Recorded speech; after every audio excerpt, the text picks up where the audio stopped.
going to be graduating from high school in 2 years, I'm pretty sure, just based on what they're paying first year across the board, on my son, right out of high school, you're probably going to make 20 bucks an hour out of high school. First day, 20 bucks an hour.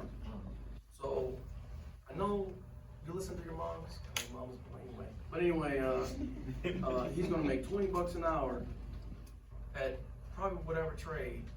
And of course, with the guidance from his dad, help him get situated, vehicle, apartment, boom. Like, you want to study something else, go right ahead, but, take care of yourself and yours first. That's about all I got. I did want to add really quickly with the apprenticeship. I just had my first class, and that was, I'm not gonna lie, that was so boring because there was a lot of OSHA stuff. No offense.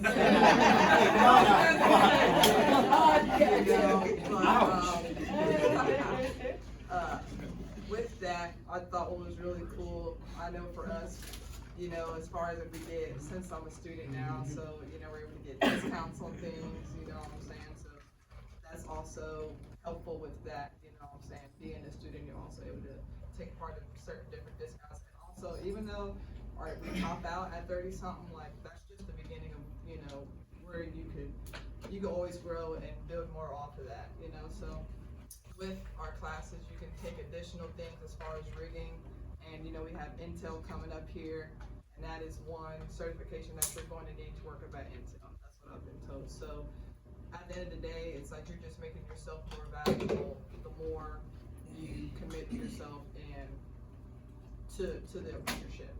And electrician and pipe fitter, they're really cool too. I haven't really dabbled in that, but at the end of the day, one thing I like about carpentry is I've been hearing at the end of it all, you're going to be able to build your own house. I work with people that remodel their own bathrooms, build pole barns, anything, you know what I'm saying? Like, it's you can do it all with your hands, you know what I'm saying? So, yeah. Oh, one last thing, I forgot. I tell my son this also. It's like, I look at the trends that's going on in the industry, right? So this is 21st century. A lot of old guys that naturally, let's say, grew up in rural America, they get into construction. They filled all their jobs. Well, that was 30, 40 years ago. So what's happened is, those old guys, with all due respect, they're retiring, they're dying off, right? But buildings still have to get built, right?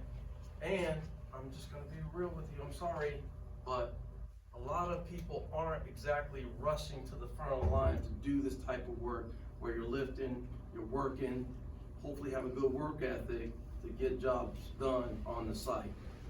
So there are many vacancies now, just as a matter of the nature of our business now.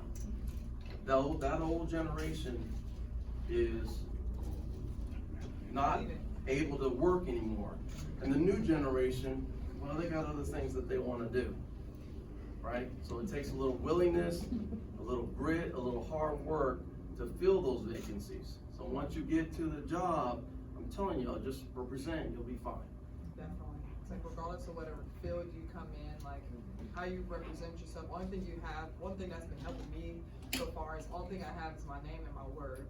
And I have to build off of that. So regardless of whatever trade you're getting into, regardless of how skilled you are, if you're not showing up to work, you're not doing your work, you don't have that work ethic, you're not going to last. That's period, regardless of whatever you're going to get into. So at the end of the day, you have to take pride and value of your name, your character, how you want to represent yourself at the end of the day, regardless of what you get into. So please keep that in mind. Did you have a question? Yeah, I was wondering, did you say that you started off as a journeyman? Yeah. Like you came in as a journeyman? I came in old. I came in Navy vet. I came in somewhat bilingual and out of college. It's like, what was like that the... time, that coming in, that journeyman artist, he didn't have to go to the apprentice because he spent his career going through the apprenticeship of that. Probably took that, right? Were you in a different? I was a residential. Well, also, it doesn't matter though. But that time, that time has value, right? The experience has value. So I do want everybody to know, I want you to know, when I was at the union signing up and they were filling out the paperwork, there were 3 people in the room when I was interviewed for the job.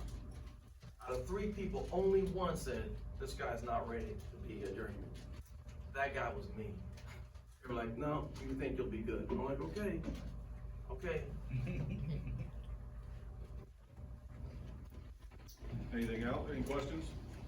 No, I'm good.